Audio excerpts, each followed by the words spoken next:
The road into Washington Slagbaai National Park feels less like pavement and more like a time machine. As the gate closes behind you, modern Bonaire fades away and the island's wilder, tougher, more mischievous personality takes over. Here, the trade winds smell of salt and cactus flowers, and even the iguanas seem to walk around like they own the place. Which, honestly, they probably do.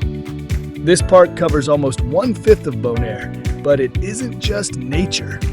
It's a living scrapbook of the island's history.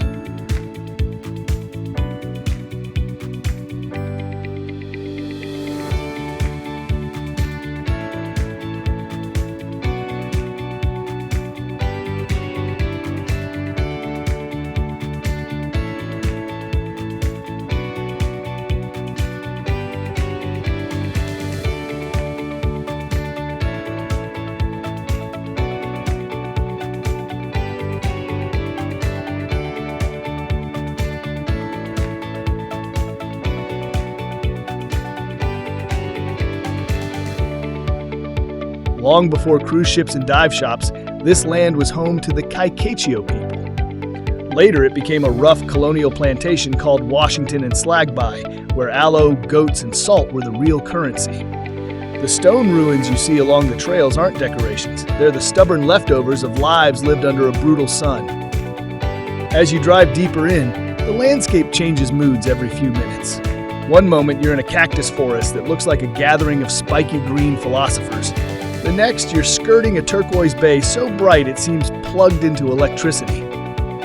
Flamingos stand in the shallow salinas like elegant pink traffic cones, completely unimpressed by your camera.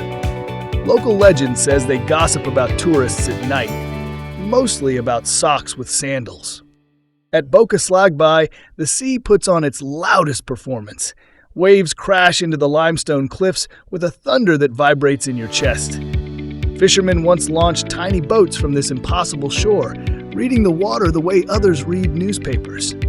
If you listen carefully, the wind almost sounds like it's still arguing with them. Then there's Mount Brandaris, the highest point on Bonaire, an entire 784 feet of Modal. Are you sure this was a good idea? The hike is sweaty, rocky, and absolutely worth every complaint. From the top, the island spreads out like a giant relief map.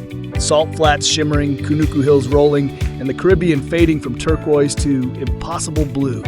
On very clear days, you can even see Curacao winking on the horizon. Wildlife here has attitude. The yellow-shouldered parrots screech like they're telling secrets too loudly. Donkeys wander the roads with the confidence of retired generals. And the lizards, they do push-ups to impress each other, which is either a mating ritual or a very serious CrossFit program. But the real magic of Washington Slagbaai is how small it makes you feel, in the best possible way. This is Bonaire before Wi-Fi passwords, before beach bars, before anyone decided paradise needed background music. Just wind, rock, salt, and a stubborn island heart that's been beating for centuries.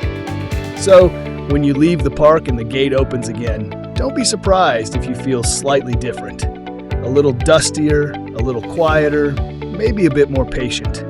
The island has a way of sneaking into your pockets like fine coral sand. You'll be finding pieces of it long after you go home.